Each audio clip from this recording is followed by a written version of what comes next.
The Boston Police Commissioner is saying he does rely on federal funding to fight crime, and he says he hopes that continues. On OTR, Commissioner Michael Cox touting Boston as the safest major city in America, adding partnerships like those with the federal government all play a role in keeping crime down. President Trump has been cracking down on diversity, equity, and inclusion initiatives as well, signing an executive order ending DEI programs within the federal government.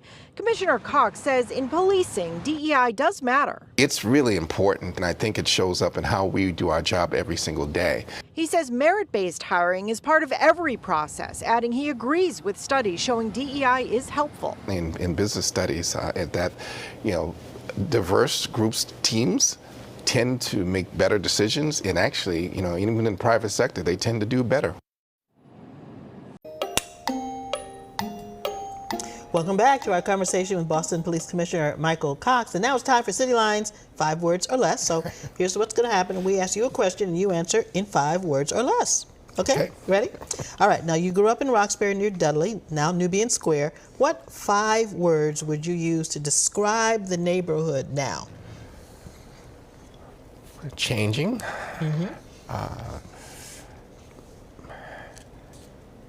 Historic. You're going to win $100,000. Okay, all right. Changing, historic, home. It's beautiful. And that's it. I'm going to go with those right there. That's right. That's great. Now, you were spotted at a few NAACP convention events. I ran into you there at the Hub. Tell us in 5 words what you think the convention meant for the city of Boston. Beautiful.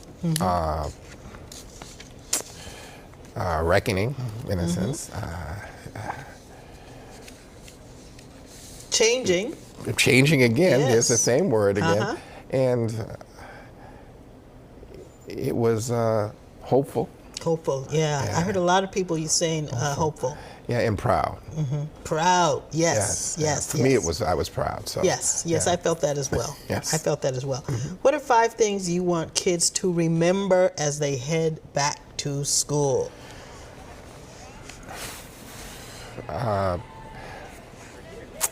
Let's see. Behave.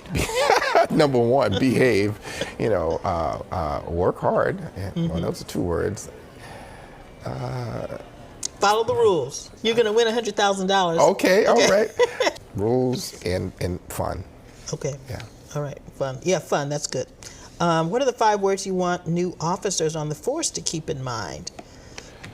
Mission, community, trust, partnership, and just in friendship. Now, it's interesting. Of all of our 5 words, you had the easiest time spitting those out because that's your culture. That's right. That's your police culture, right? Okay. There it is. So, in 5 words or less, what's the best part of the commissioner's job? People.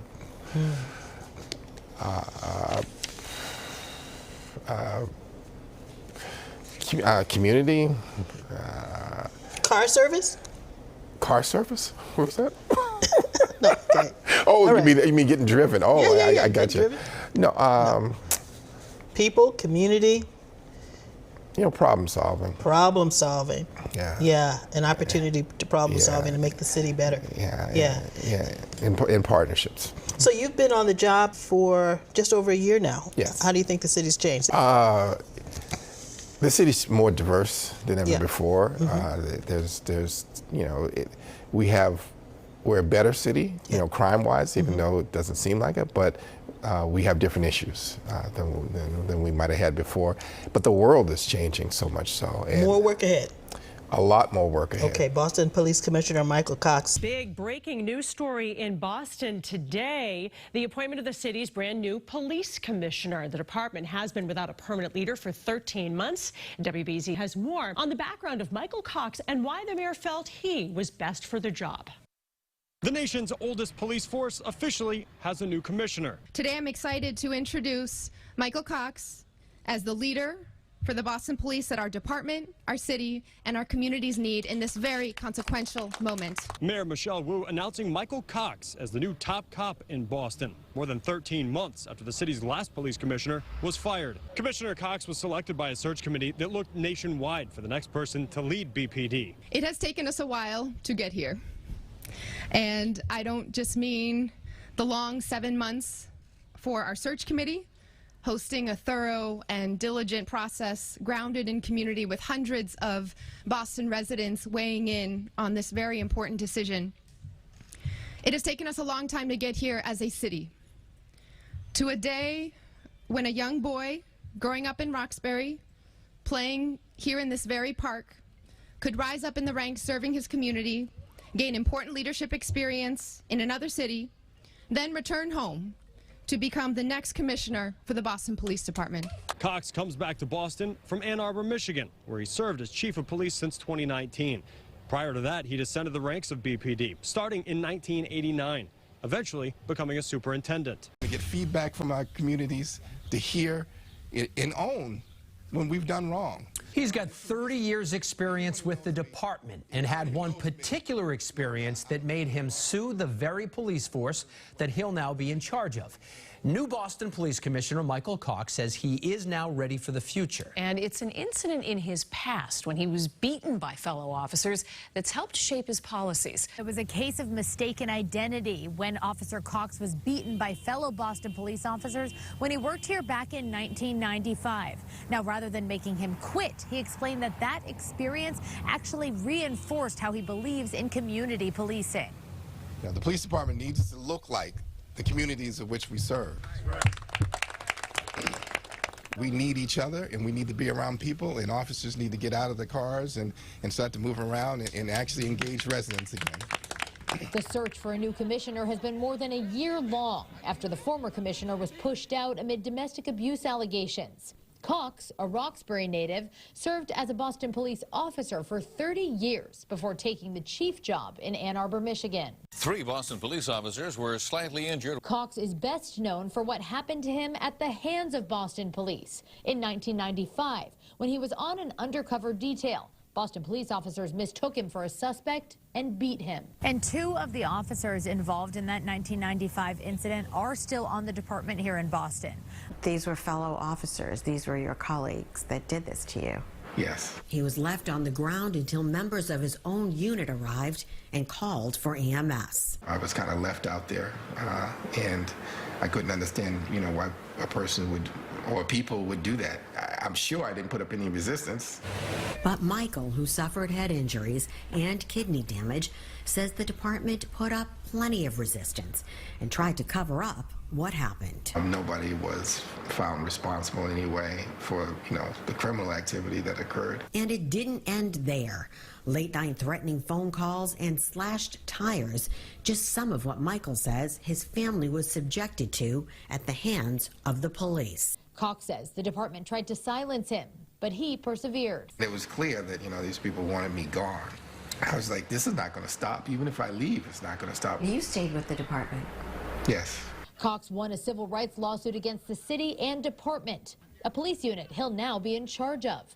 As communities call for police reform, he says his experience makes him the right person for this job. I think there's a need for it now, so people understand that there's people in police departments that get it. I get it in every level. I've been both a victim, I'm a person of color. I know it, I've seen, what it's like, in departments when they fail. Boston Police Commissioner Michael Cox has a unique perspective on policing and says he understands the community and the challenges as a person of color who, as Beth mentioned, was mistaken as a suspect years ago. Now, he rarely speaks about that incident, but in 2020, he sat down to talk more about what happened. That was unforgettable. It was unforgettable, Lisa. Now, none of the officers who participated in that beating were ever charged in the case. And the I-team has learned 2 other officers involved in the incident are still with the department. When the hitting and beating was going on, that someone said, stop, he's a cop. It happened in January of 1995. Michael Cox was a Boston police officer working in plain clothes when he and his partner got a radio call about a shooting and saw the getaway car. I got out the car and chased him behind one of the subjects who jumped up and over the fence. Cox climbed the fence right behind him. It hit the back of the head, and I turned around, and I think I had hit in the front of the head, and then I kind of remember kind of trying to get up, and at some point seeing like a silhouette of a police officer. Mistaken for a suspect, Cox was beaten by fellow officers and left on the ground until EMS arrived. They told me I was pretty unrecognizable. Cox suffered serious injuries, but none of the officers involved were ever criminally charged for the beating. He says the department tried to cover up what happened, some even harassing and threatening his family. And it was clear that, these people wanted me gone. But he wouldn't quit and spent more than 3 decades with the department, rising to the highest uniform rank before leaving to lead the Ann Arbor Police. And now returning as commissioner. You don't seem bitter about what happened to you. It's kind of like a calling, I guess, and that I didn't even know I had. I love helping people. I love meeting all kind of diverse folks and helping them solve problems. So I love to do that. And in this job, you can do that a lot. I'm excited. Last year, he became the chief in Ann Arbor in the wake of the George Floyd murder and the calls for police reform and defunding. He says it's time. Who do you serve? You hear the word defund. I don't know if anything has ever gotten better in this world when it was defunded. Usually you invest in something, and then that's how it gets better. Breaking developments in the aftermath of the Karen Reed case. 25 Investigates has a copy of a letter Karen Reed's attorney, Alan Jackson, sent to Boston Mayor Michelle Wu and the head of the Post Commission. The letter is scathing. In it, Reed's defense team calls out the head of the Boston Police Department. I have nothing to do with Karen Reed. Matter of fact, I didn't even know this person was associated with Karen Reed. The letter talks about comments Commissioner Michael Cox made to reporters about Reed and then Boston police officer Kelly Dever, who testified in Reed's retrial. Dever spoke about a meeting she had with Cox prior to her testimony. Cox was asked about all of this in July. I didn't know she was even associated with that case. People are pretty brazen sometimes. I don't know. I was struck like, what do I have to do with the Karen Reed race? I never have said those words together. They still do it. So the fact is, even in front of people, it's much to do about nothing. Jackson's letter states that Cox has been caught in a lie, and not a small one. They still do it even in front of people. For the commissioner to suggest that he had nothing to do with the Reed case and Dever defies both logic and leadership. Jackson points to an email Cox received in 2024 from a Boston FBI agent about the Reed investigation. That letter directly references then-Officer Kelly Dever. Jackson also references Cox's official calendar, which lists a meeting with Dever. Dever confirmed that meeting on the stand. Dever also testified that she was mistaken when she told FBI agents that she saw 2 people near Karen Reed's Lexus in the Canton police garage for a, quote, wildly long time. It was a distorted memory, therefore I can't state it because at this point it would be a lie. So Jackson wants Post, the agency that oversees police officers in Massachusetts, to launch an investigation of Cox. And Jackson's letter says Cox should be added to the Brady list. That's a list of untruthful police officers. We reached out to the Boston police a short time ago. We just got the letter within the last hour. We'll let you know if we do get a response. For 25 Investigates, I'm Ted Daniel. Boston's new police commissioner is in office now and looking to deliver on some big promises to the community. Commissioner Michael Cox was sworn in this morning. WBZ visited the neighborhood where Cox grew up and found neighbors are expecting him to follow through. This is an incredible opportunity. One that Commissioner Michael Cox knows comes with great responsibility. I look forward to making sure I live up to that responsibility. When asked how his experience in 1995 is going to impact who he will be as the city's top cop, he said, "You have to be cognizant of the worst part of this job, and I am. Right? There's no sugarcoating around it. I know if things go unchecked, we can do bad things.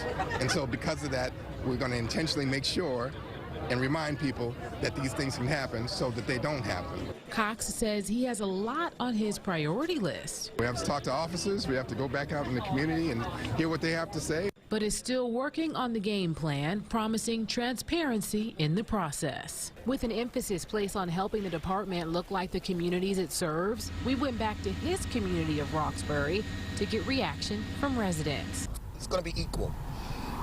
He'll break it down through the system. That's what he's going to bring.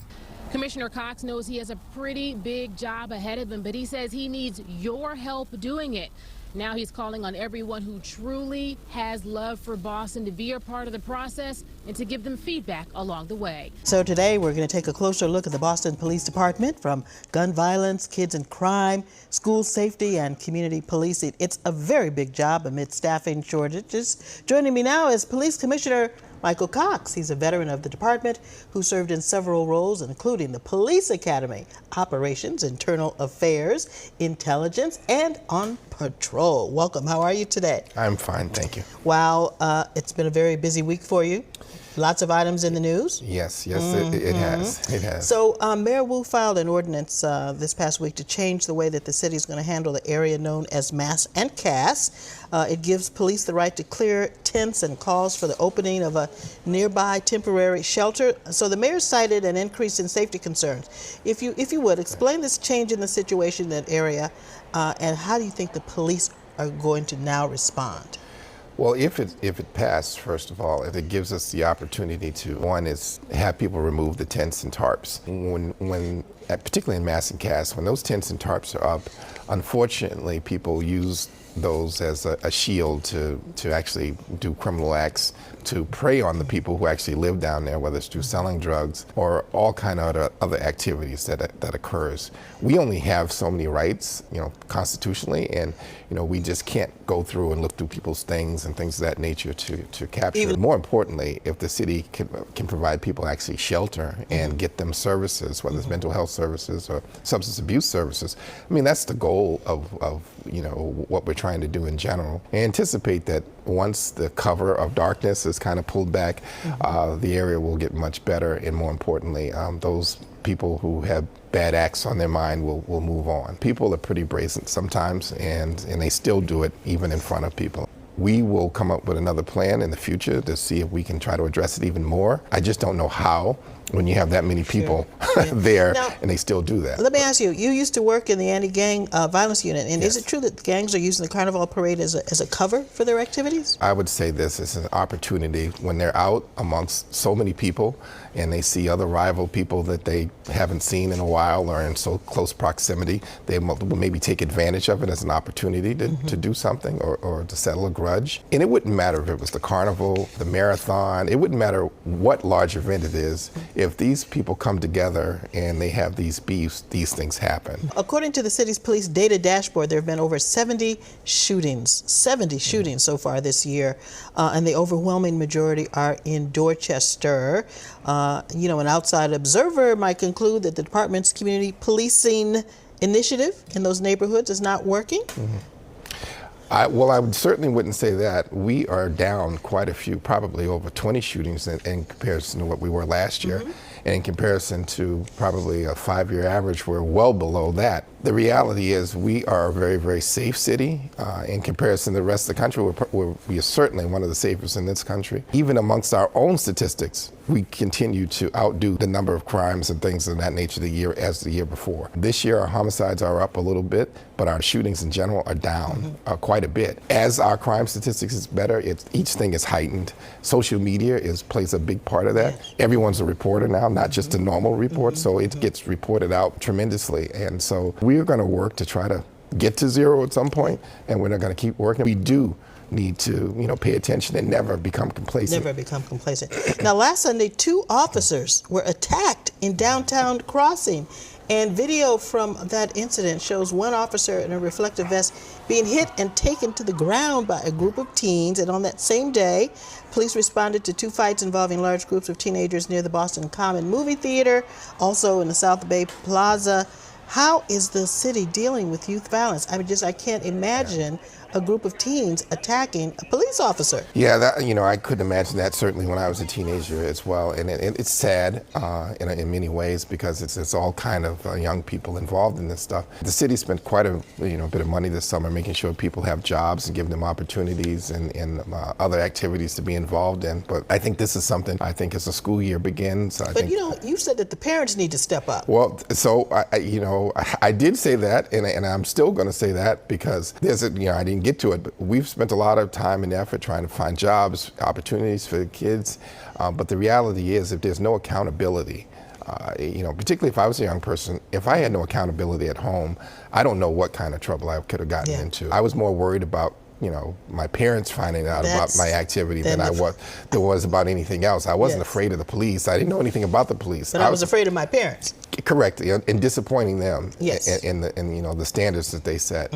And a lot of the young folks we're encountering that seem that they have no accountability. They're not even thinking about it. As a matter of fact, that they seem to be very cognizant of the laws and things of that nature. And that's sad. That's something, a trend I hope we're able to get in front of a little bit here.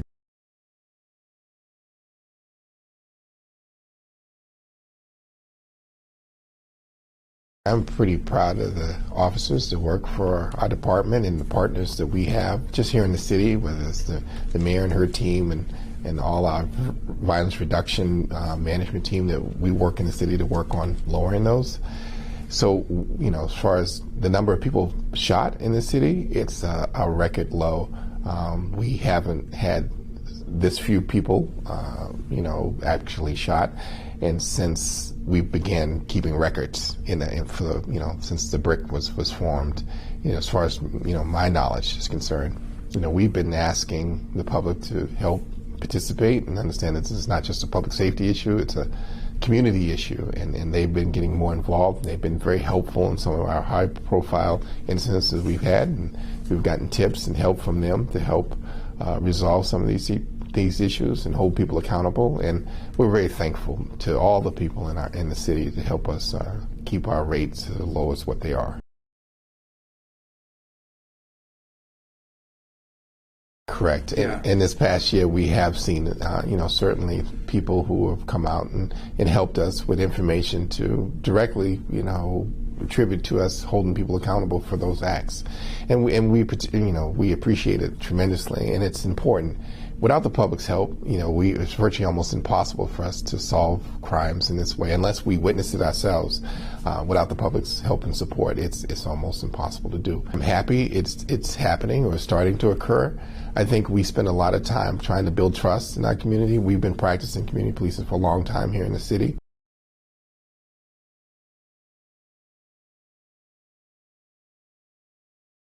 Well, so it might take years to figure out all of the impact that the pandemic had, but I think it's multiple things. Mental health of everyone's been impacted, regardless of what your baseline was.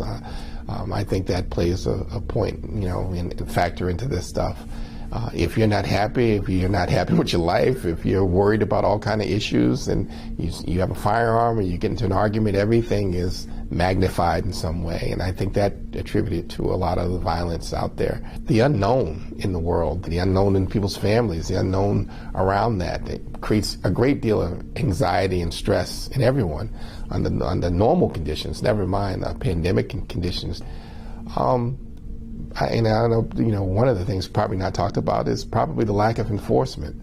We went through a period where, I'll be quite honest, there was probably less enforcement around police officers because we weren't actively trying to community police and build ties and trust because, one, we didn't want to be around people because we didn't want to get sick, or more importantly, make other people sick. And so that isolation leads to bad things. As humans, we're not meant to be isolated, and we went through a long period where we did it on purpose, and we isolated families from each other. And then, there was a consequence to some of those things. So the combination of, all of those things, plus other factors, which I'm not smart enough to even figure out, I think led a long way to maybe making violence, the go-to for a lot of people. I think particularly now in Boston, because we've come out of it, because we are actively, trying to go back to our roots around community policing, engaging the public more, being around more people, bring more partners involved as a community to resolve these issues. I think as a community, we are resolving those issues.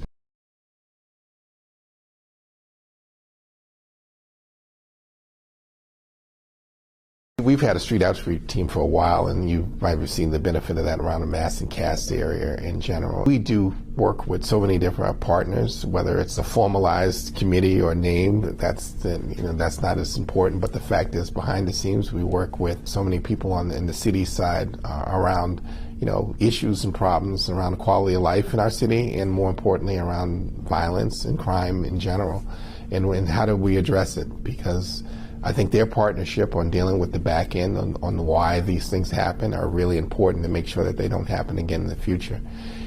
Part of our end is really about holding people accountable for the crimes, and I think we're fairly good at that with partnership and cooperation with so many people. Boston's a wonderful city, and I think people get fed up with stuff, and they want to make it make sure it stays the best city in America. So people are participating more because they're tired of seeing things that they don't believe are appropriate in their neighborhoods and their communities.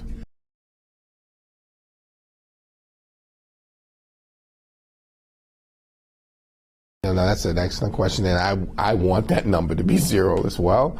But like in any industry out there, this is a theory of law of diminishing returns. The lower the number it gets, the more difficult it is to decrease it. And we're trying.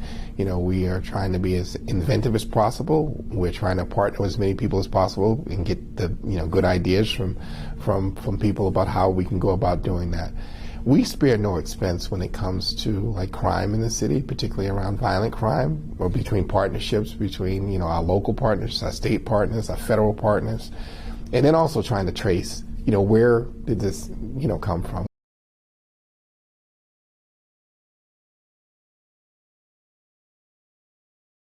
So I don't want to give the impression as though we don't, we have a fair number of police officers. We're nowhere near the amount that we are assigned that we could have or should have in some ways, because hard time attracting people to take the job, to take the exam, to come on our job. And we're working on that. And hopefully when people see this, if you want to help the public and give back in so many ways to the city, please take the exam and come join our force, because we have openings. Enough from that advertisement, but the point is that we are down, but the fact is that crime is, particularly violent crime, has been in the same areas for the city for a long period of time, and we kind of know what those areas are, and so we make sure that those areas have officers that we are try to be in the right places at the right time. But more importantly, there's always a partnership around this. We are trying to work with our community partners to make sure that the data matches up with their concerns are, what their priorities are for the police. And I think the more we do that, the more we ask for their help, and the more that they see the benefits of this partnership, I think the better off we all are, and it kind of begets more community. It begets more good behavior. It starts to become a community where there's just less and less crime, because everyone has a vested interest in making sure we're all safe.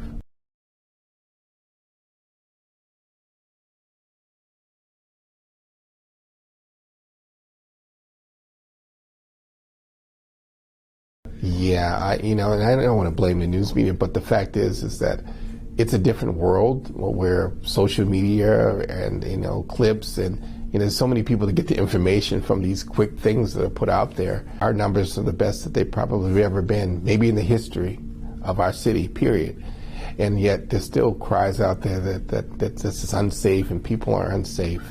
There's sometimes a disconnect between real crime statistics and people's fear of that. And that fear is driven by sometimes media, what's shown over and over again, and what's emphasized over and over again. Sometimes I would like to, they report out about all the good that's happened in a day, as opposed to scanning, the whole region to just talk about all the negative that has happened in that one day, because the good by far outweighs all the negative. But that's the world we live in now. It's this much smaller place because of the media. And sometimes when there's nothing good, negative, I shouldn't say, when they don't really report out on the good, all you do is report out on the negative, and it can seem as though it's an extremely negative world and place we're living in. And the reality is that statistically speaking, we're better now than we've probably been at any time. Talking about that and letting people be aware of that maybe will defeat some of the impact of that, but social media is a very powerful thing, in particularly with young people and people in general. And so I'm not really sure how you undo that. I just try to tell the story of who we are as a department and what we're trying to do in the city and the results that are happening as a result of that. And hopefully people will start to understand and feel better about this community we live in our city, because it's a wonderful city.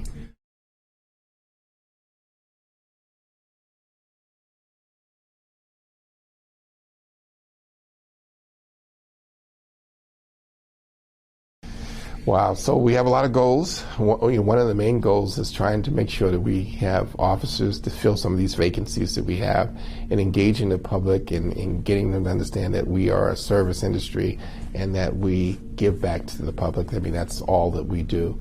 And trying to enlist more help for people who want to help others and want to give back, and get them to take that exam and join our ranks, because we need that. Create new partnerships and actually reach out to other areas of the city, just to make sure that we have a presence in all our neighborhoods, where, when I say a true community, where they trust the police and police, have a relationship with all the residents in these areas. And so we have a ways to go as far as that's concerned too.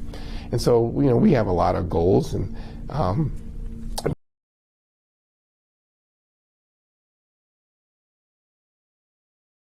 I don't know. I mean, that's up to the public to decide. I do know this, is that, that was a period of time when we were probably at the highest point of homicides and shooting victims. And when I say high, it's probably 5 to 6 times higher than what we have today. We probably didn't have as much trust in the community. We weren't practicing community policing back then. I think, looking back on history, I mean, when you look back, you really have a 20/20 vision on what occurred.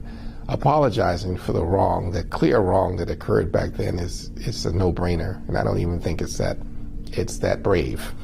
It's just common sense. And for me, I was born here, I was raised here, I understand the conditions. I was a brand new officer back at the time when I first came on. For me, seeing that documentary, being reminded of some of the incidents, it was just a no-brainer that we should apologize for a behavior.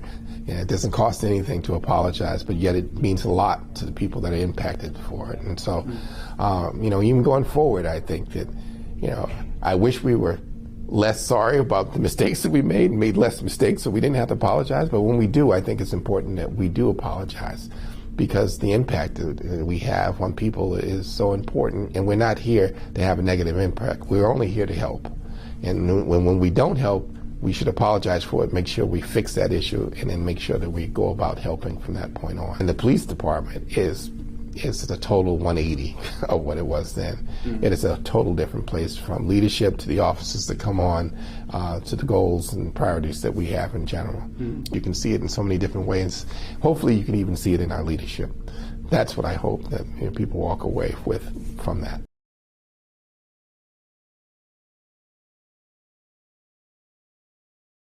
That was certainly before most. I don't think there's very few people that were even on this job back in that period. And the fact is, it is a much different place. And there's different district attorneys, there's different mayors, there's different governors. We are a different place. And so no, I would not know. We're not, revisiting that. We've already learned from the mistakes of the past, and hopefully you see it every day. I can say right now. First of all, thank you, Mayor Wu. I've been so impressed with your leadership as mayor. I've been so impressed with your commitment to all the residents of Boston and making sure no section of the city, no person is left behind. Thank you for your leadership. And I look forward to working in the future to make sure that the police department reflects everything that you want the city to be. To come home and be able to lead in this department, in this city, to come to a place where I grew up, where I was raised, where I was an officer, where I raised my family, this is an incredible opportunity. And with all great opportunities comes great responsibility. And I look forward to making sure I live up to that responsibility. We have to actively engage with the community, because in order for us to be successful, that's the path to get there. We need to come together and successfully change how we police. To do this, we'll be looking to partner with the community and make this a reality through listening, through partnership, through figuring out better ways to serve the public, under the conditions that we're living in today. I and the mayor certainly are in line in this vision, and we're going to make sure that every member of our department is supported and has all the tools that they're needed to be successful and safe, that we'll hold each member of the department accountable for what we ask them to do. But more importantly, we will support them as they meet the community where they are to figure out how it is that they want us to police. I want to thank the commission that hired me. You did a tremendous process of figuring out what it is that the community wanted from us. There was a great deal of talk about transparency, accountability, procedural justice, equity, and inclusion. In our path forward, these will be the heart of everything that we're going to try to do with the police department. Who do you serve? Similar to all of us, and I'm going to include myself in this, the department has from time to time failed. It's stumbled and fallen occasionally throughout history. The department, like many of us, has gotten up and actually tried to find a path forward and been successful through whatever it was they went through at that time. And we are at a different time right now. And I'm quite confident that we will meet the challenge ahead of us. We are resilient, and we've made change happen before, and we'll do it again. Since I was announced to be the 44th Boston Police Commissioner, there's been a great deal of talk about the incident that happened to me 27 years ago. And while this incident is absolutely informs who I am, it doesn't define me. I've worked to change policing since that incident occurred, and I will continue to do all I can to make sure that no black or brown person or any individual, no matter what their gender identity or race, is the victim of any kind of unconstitutional policing.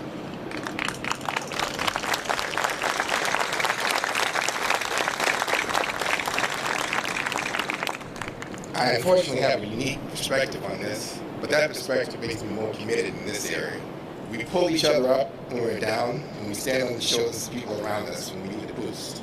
Growing up, I was fortunate that I had parents, two parents, that fled the Jim Crow South to get away from the laws there, to basically have a better life for their family.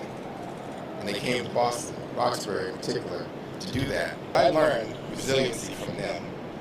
I learned that what's important in life, you have to stand up to people and deal with things if you want to be successful and actually achieve something. This resilience that I talked about, it's an environment that creates it. It's not what creates this environment. It's not an individual. It's about the people coming together. Support, respect, and truly caring about people are at its roots. Love of individuals in our life and love of purpose that we dedicate ourselves to. My story is not special. The reality is we're all resilient in some way, shape, or form. Every day, you all, people in this city, people in this state, fight their own battles and persevere. And they usually do it not only through inner strength, but from support of others. I'm here to say that as people struggle and have battles throughout this city, that the Boston Police Department is going to be here to support them in any way possible. Our officers have a difficult job, and they're doing a great job currently. Boston has one of the lowest crime statistics in the country for a major city. With that being said, one person who's victimized is too many. So we'll always work to make sure that we're trying to lower crime and eliminate it as much as possible. And we'll do everything within our power to keep crime low. We'll work with the District Attorney's Office, U.S. Attorney's Office, and all our law enforcement partners to make sure that we're policing not only in the right way, but we're doing it in a way that impacts the community in the best way. We can't forget is to get input from the community on how those plans might impact them, what's important to them, what do they need to feel safe and be safe. And that's what we're going to go about doing. This is a day full of hope, even though I look pretty somber because I'm about to cry, I feel like. Right? Because we're going to try to reimagine police, but reimagine it in a way different than maybe some of the rhetoric that you might have heard. We're going to be better. We're going to be stronger. We're going to build off the strengths of every individual that works there. We're going to reach out and make contacts with the community in a way like we did before. I have great hope that we're going to do quite well because I have great hope in the men and women that do this job. As we move forward, we promise that we're going to try to be truly equitable and inclusive. We'll work to ensure that the department looks like the communities we serve, so we can always police in a community-friendly way. With that said, I ask everyone who loves the city to please join us in helping move the Boston Police Department forward. Whether you're an academic institution, law enforcement agency, the public, we ask you to join us, give us feedback on how we can be better, and work with us as we try to certainly face the challenges that the city has and actually serve you the way you need to be served. I'm sure I will see you out in the streets, and feel free to say hello to me, but more importantly, say hello to our officers. They need that hello, right? So thank you very much. I'll ask Michael Bryan's question that I know he has looming in that head of his. Commissioner Cox is in the news yesterday. You filed a I heard Brady news yesterday. Yeah. You sent him a little note. So a little OneNote, yeah. okay? Yeah. Possibility he could be added as what we call a defendant? I've said, Linda, many times when I've been asked this question, and I've been somewhat coy and pretty close to the vest about who we intend to focus our attentions on, but I've said over and over, no one and nothing is off the table. And I will say that in answer to this question. Nothing is off the table. It is a hell of a revelation that we just found out. We, as the communal we, right, the royal we, all of us, have just found out concerning Michael Cox. Very, very troubling information about his candor to the public, candor to his constituents, candor to his own police force, candor to the people that he's supposed to serve. And that troubling information needs to be brought to the attention of those to whom he reports. And so that's why I pinned the letter that I did. And just for those who may not know what that letter was about, it had to do with former officer Dever, never say Dever, and what interaction the commissioner had with her or did not have with her prior to her testimony. Just do the right thing, which of course I'm upset that he stole my tagline. But did he talk to her? Did he not talk to her? And I think you described it in the letter as he's been caught in a lie, and not a small lie.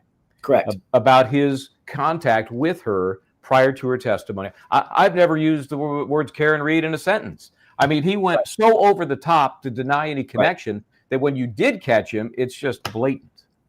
Right. That's exactly right. It's the chutzpah that's so galling. Like, just say no comment. If you feel like you're about to step on the third rail and get electrocuted, just say no. I know he wasn't expecting the question. You could tell by his reaction. Somebody asked a very pointed question. What do you think about this allegation that came out in court? At least get your ducks in a row. That's the first note for a potential politician or somebody in that position. But nope, in Boston, nope, nobody can touch me. I'm going to say exactly what I want to say. And no one, especially you people, to his constituents, are going to question me about it. Well, guess what? There are some questions. And there are some people out there who are going to ask those questions, and we're asking them. Yeah, the arrogance is outrageous. That's right. That's exactly the right word for it, Michael. It's just complete abject arrogance. And you have to do, look, if you're going to hold that position, it's a lauded position, a storied position, the head of the Boston Police Department. Are you kidding me? That is a storied position. Be better and do better. Just tell the truth. Show some fealty, show some commitment to your community members and some fealty to the truth. And if you don't, someone just might call you out on it. Well, like Officer, don't call me Devers, Dever, Dubé. I don't know, but it almost didn't matter. And it sounds to me like now we know where she got her testimony from, at least a minute. And again, I'm not asking you for comment. I'm just telling you as a member of the sitting public here who at 6 o'clock at night has to do a show every night, that's how I felt. I thought it was an outrageous moment in court from her and everyone else saying, oh, trying to make the defense appear like they were causing her to commit perjury was also outrageous. Well, guess what, people?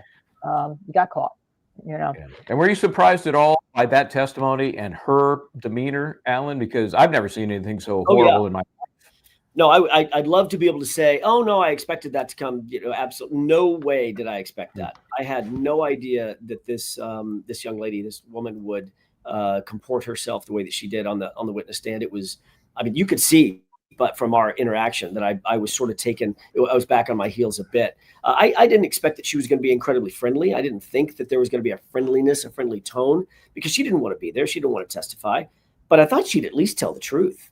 I mean, I've got the receipts. I'm staring at a report that has her words in it, written by FBI agents who took an interview.